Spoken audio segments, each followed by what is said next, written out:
Hi everyone, in this video I will show you how I create this volume trail effect in Blender using the geometry nodes.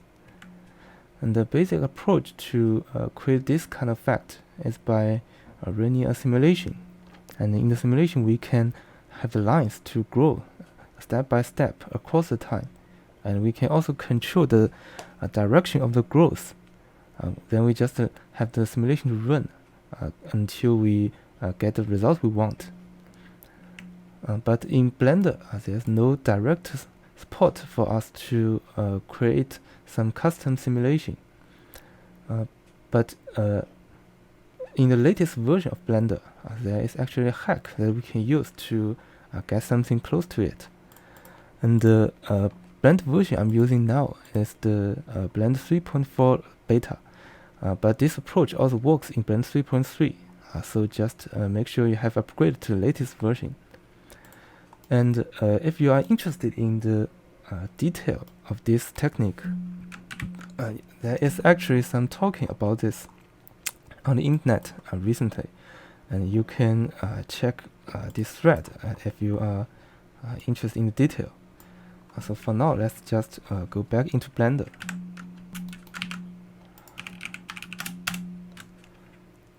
So to create a simulation, you have to understand how a simulation works. A simulation is basically a program that can use its output of the previous frame as the input of the current frame. And then the program can run over and over again to get the final result. And when we are using the geometry node,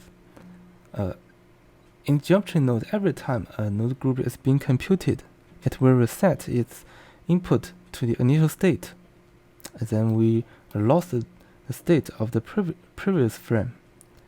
So to break this limitation, we can create a buffer object and let the buffer object to cache the state of the previous frame for us.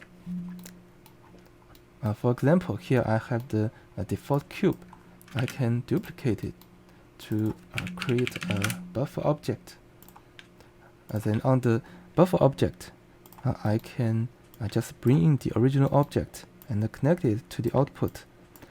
So this setup, it just duplicates the output of the original object at current frame and cache it onto the buffer. And then for the original object, I can bring in the buffer object. And then so for now we have create an implicit reference cycle between the original object and the buffer object. And then to have the simulation to work, we have to set up the initial state. To know we are on the initial state, we can use the scene time node. Use the frame output. When we are on the first frame, it means we have to load the initial state.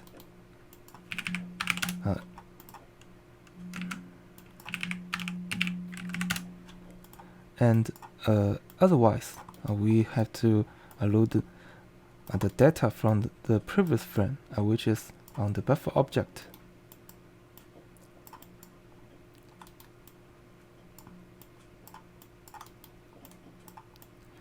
So this is the basic, most basic simulation setup. And here I can create a transform node. And I would like to have the data from the previous frame to move on the z-axis. And then let me bring up the timeline. And I can run this simulation. Well, as you can see, the cube is just keep going up. This means our simulation has been worked. And when we reset it to the first frame, then the simulation just go back to the initial state. So this is the basic concept of this simulation setup in Blender.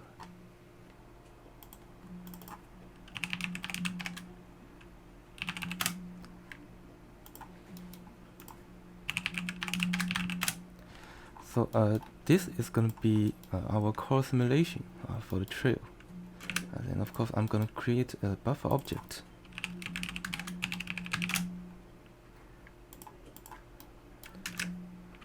Use an object info node.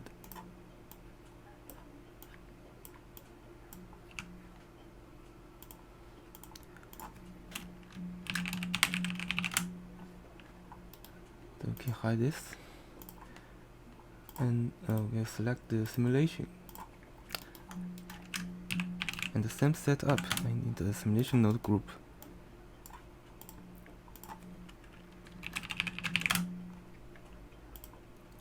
The buffer. Then of course we will need to detect the first frame of the simulation.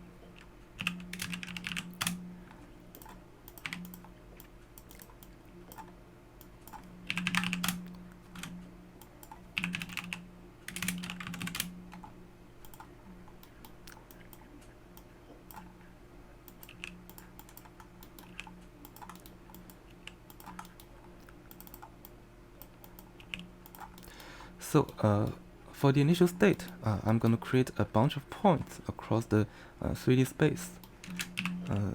So here I'm gonna create a volume cube node and use a distributed points in volume node. This is the fastest way to create a bunch of points across the 3D space. So I will set up the range and to the initial state, and let's just go into the feedback. So this is the basic framework for our simulation, and within the simulation we are gonna to let the lines to grow from all these points, and to create this we are gonna convert all these points into vertices. This because the easiest way to create the polylines is by an extrude mesh node. We can set this to vertices. So we are gonna extrude polylines out of these points, and then we are going to set the offset parameter to simplify this process. I'm gonna bring in a node group I have built.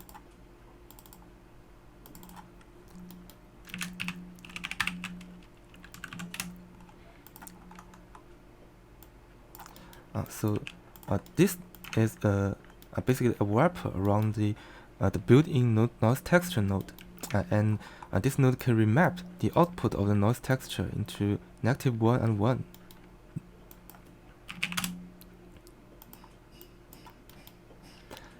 Then I'm gonna normalize the output vector and a scale node. So in order to create the smooth trail lines, you don't want the scale to be too large. Usually I will scale this down to like 0.2.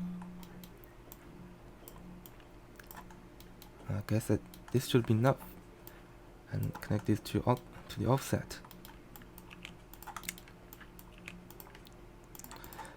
And of course I will set up the noise texture.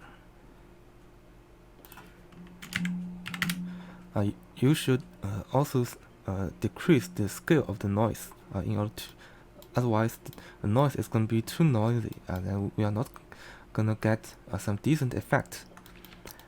And there is another problem that if we just use the extrude mesh node to extrude all points of the feedback object, then it's not the result we want.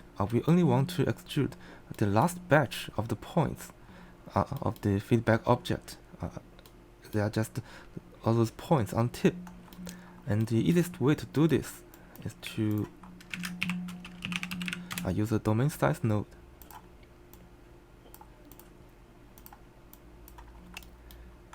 And another domain size for the feedback object.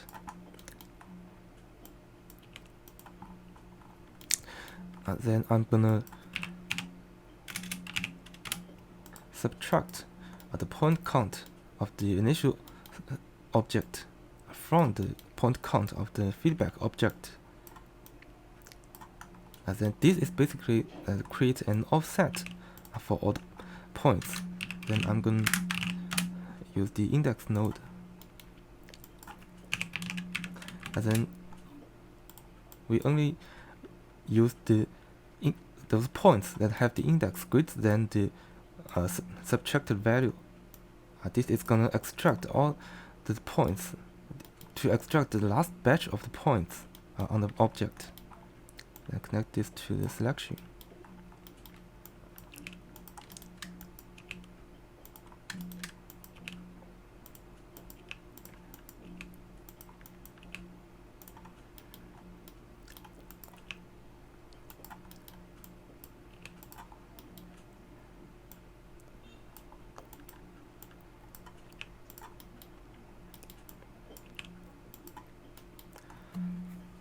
Okay. No. Then let me bring in the timeline, and we can just run this simulation now. So as you can see, here we are getting all those trails, and this is the shape is basically controlled by the noise texture. And to get some more natural effect, we can bring another scene time node. We can use a multiply to scale the seconds, and for example I'll give it 3 and connect this into the time input. It's basically to let the noise vary through the time, so we will get some different noise pattern on each frame.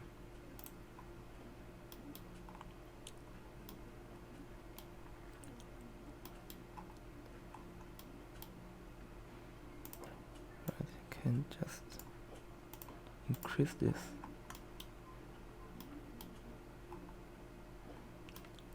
So you can play with all these parameters to get the result you want.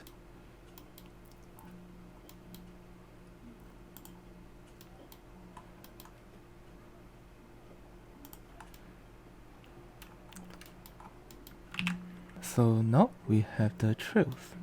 Then the next thing we're going to do is to render this out. So what we have now is a bunch of polylines. So the polylines are not renderable.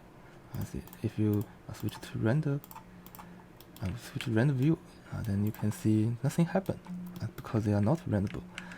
And to render this out, in the previous version of Blender, we can use a mesh to curve node, then use a curve to mesh, and use a curve circle as the profile.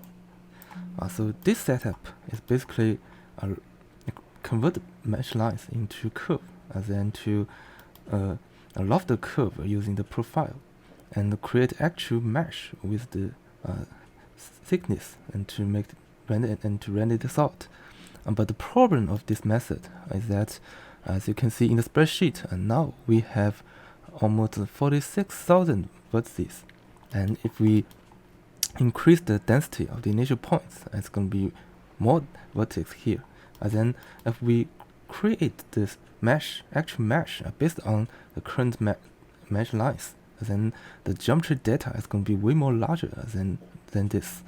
So this method is quite inefficient. So from Blender 3.3, Blender has added a new hair object. So the hair object are for hair sculpting in viewport, but it can also be used to create renderable curves. So here I'm gonna create a plan, then to create an empty hair.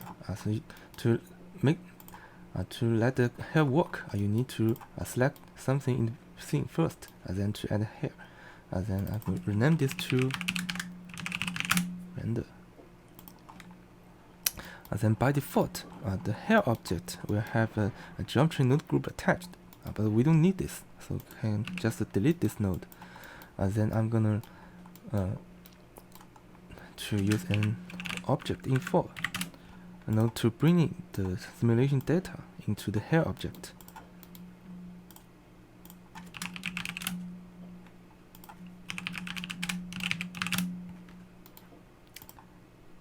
can select the scene. And then just so the hair object needs an output data to be curved. So we can use a mesh to curve node and connect this to the output. So this is all we need to do to get a rainbow curve. Then we can let simulation to run first. Then we can switch to the rainbow hair. As you can see, here we have the hair object created, and this can be a render directory. If we let me to control lighting.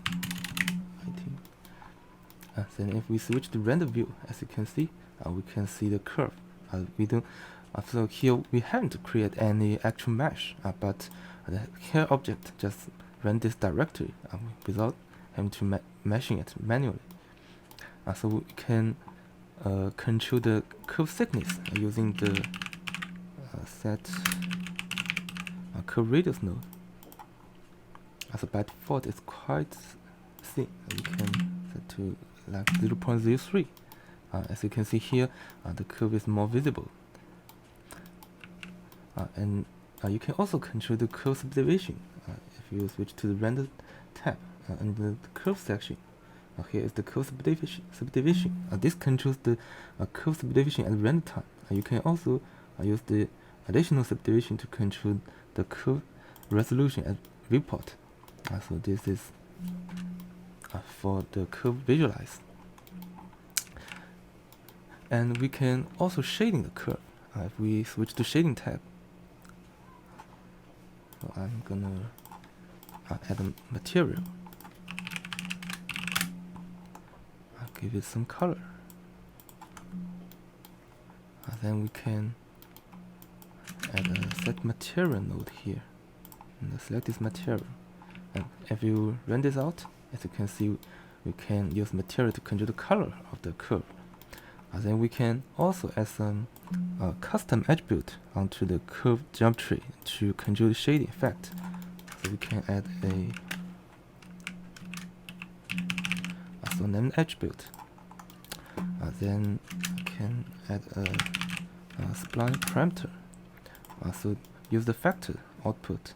The factor gives us the value from 0 to 1 along each curve. Then can call it curve path. Then in the shading network, we can use an attribute node and to connect it to a ramp node. So we can set the ramp. You can see the effect in the shader preview. And just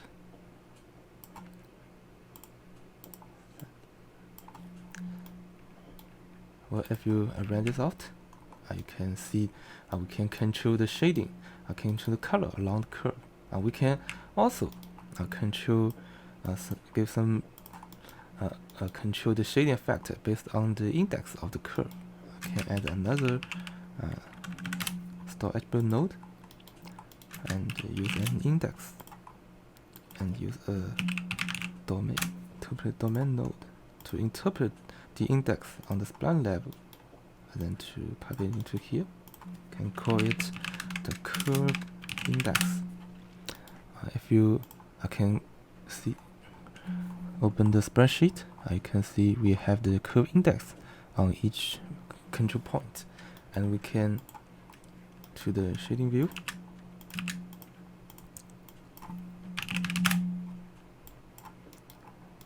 Then we can use this to the white noise.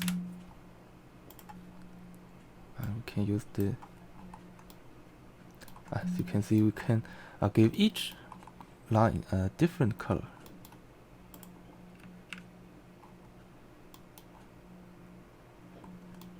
As you can see here, so this is a basic method to control the renderable curve and the shading effect. This is about creating this trio effect. You can to test different settings to get the result you want. So that's all.